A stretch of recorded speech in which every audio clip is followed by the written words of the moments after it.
بسم اللہ الرحمن الرحیم۔ السلام علیکم ورحمۃ اللہ وبرکاتہ۔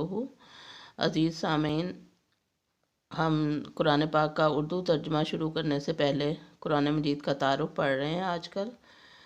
تو تعارف کے ضمن میں آج کا ہمارا سبق تدوین قرآن کے بارے میں ہے۔ عبارتوں کی حفاظت کا سب سے اہم ذریعہ انہیں لکھ لینا ہے، اور جو بات لکھی نہ جائے اس کو بھول جانے کا اندیشہ رہتا ہے۔ چونکہ قرآن مجید قیامت تک کے انسانوں کے لیے ہدایت بنا کر نازل کیا گیا تھا، لہذا اس کا لکھ لیا جانا ضروری تھا۔ قرآن مجید نبی کریم صلی اللہ علیہ وآلہ وسلم کی زیر نگرانی اور اہتمام لکھا جاتا رہا۔ چنانچہ آپ صلی اللہ علیہ وآلہ وسلم اپنے ان صحابہ کرام رضوان اللہ تعالیٰ علیہم اجمعین کو، جو کتابت کے لیے مشہور تھے، قرآن مجید لکھنے کا حکم دیا اور انہیں کاتبین وحی بنایا، جن میں سب سے زیادہ مشہور زید بن ثابت رضی اللہ تعالی عنہ ہیں۔ رسول اللہ صلی اللہ علیہ وآلہ وسلم کا یہ معمول تھا کہ جب بھی وحی نازل ہوتی تو آپ صلی اللہ علیہ وآلہ وسلم اسے یاد فرما لیتے، پھر کسی کاتب وحی کو بلا کر اسے لکھوا لیتے اور فرماتے کہ ان آیتوں کو ان صورتوں میں رکھو جن میں فلاں فلاں باتیں مذکور ہیں۔ چنانچہ متعین صورت کو نامزد کر کے اس میں آیتیں لکھنے کا حکم دیتے۔ پھر صحابہ کرام رضوان اللہ تعالیٰ علیہم اجمعین کو قرآن کے نازل شدہ حصوں کو سیکھنے اور یاد کرنے کا حکم دیتے۔ چنانچہ اس طرح مکمل قرآن مجید خود آپ صلی اللہ علیہ وآلہ وسلم کی حیات مبارکہ میں ہی چمڑے کی دستاویزوں میں لکھ لیا گیا تھا۔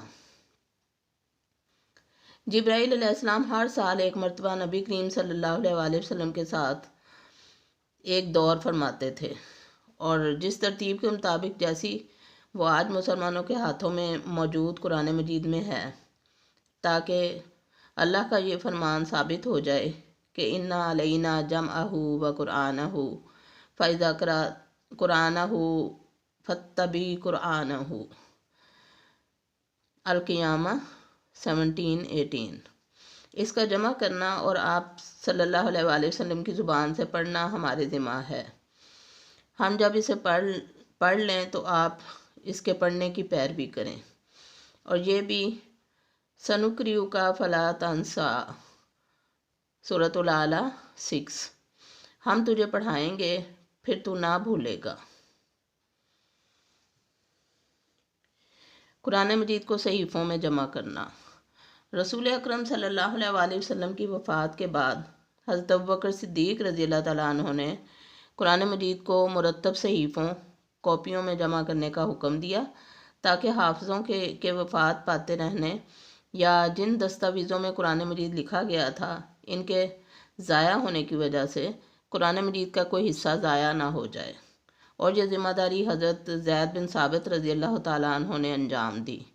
اور ان صحیفوں پر نظر ثانی اور اس بات کے اطمینان کے بعد کہ وہ دستاویزوں میں لکھے اور سینوں میں محفوظ قرآن مجید کے عین مطابق ہیں، ان صحیفوں کو حضرت ابوبکر صدیق رضی اللہ تعالیٰ عنہ کے گھر میں رکھا گیا، یہاں تک کہ جب ان کا انتقال ہو گیا تو انہیں حفاظت کی خاطر حضرت عمر بن خطاب، دوسرے خلیفہ حضرت عمر بن خطاب رضی اللہ تعالیٰ عنہ کے گھر میں بطور امانت رکھا گیا۔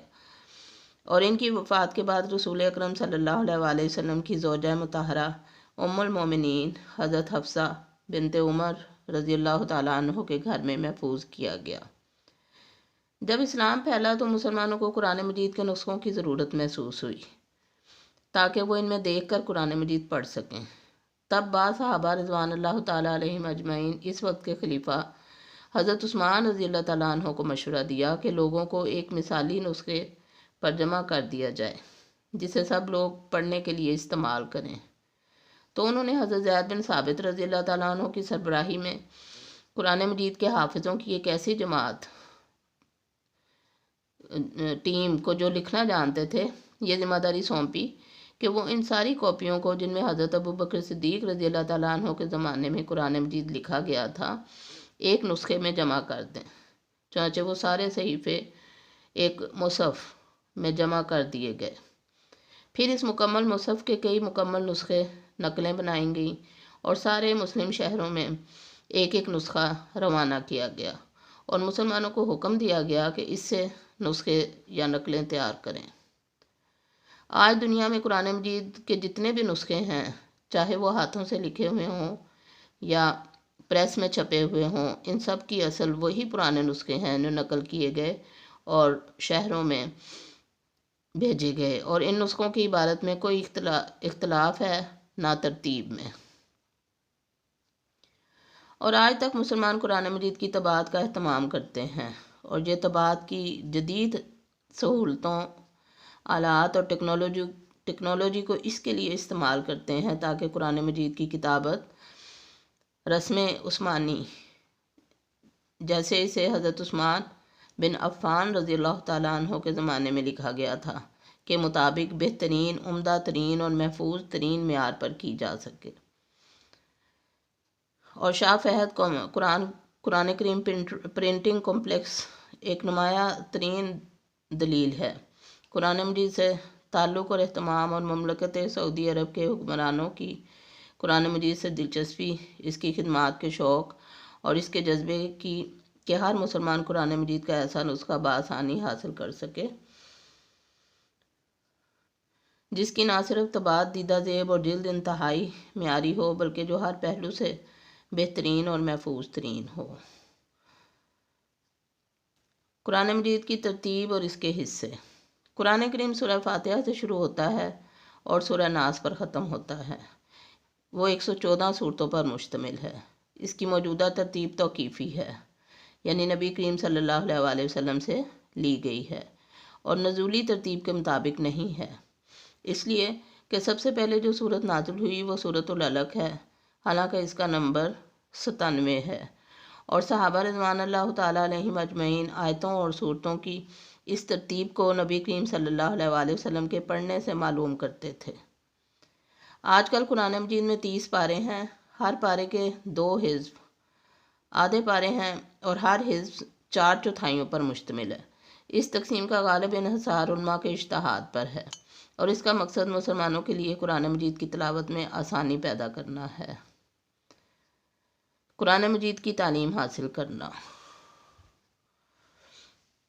قرآن مجید جیسے رسول صلی اللہ علیہ وآلہ وسلم پر نازل ہوا، مسلمانوں نے اسی طرح اسے سیکھنے، اس کی تلاوت، اس کی عبادت کی حفاظت کا پورا اہتمام کیا۔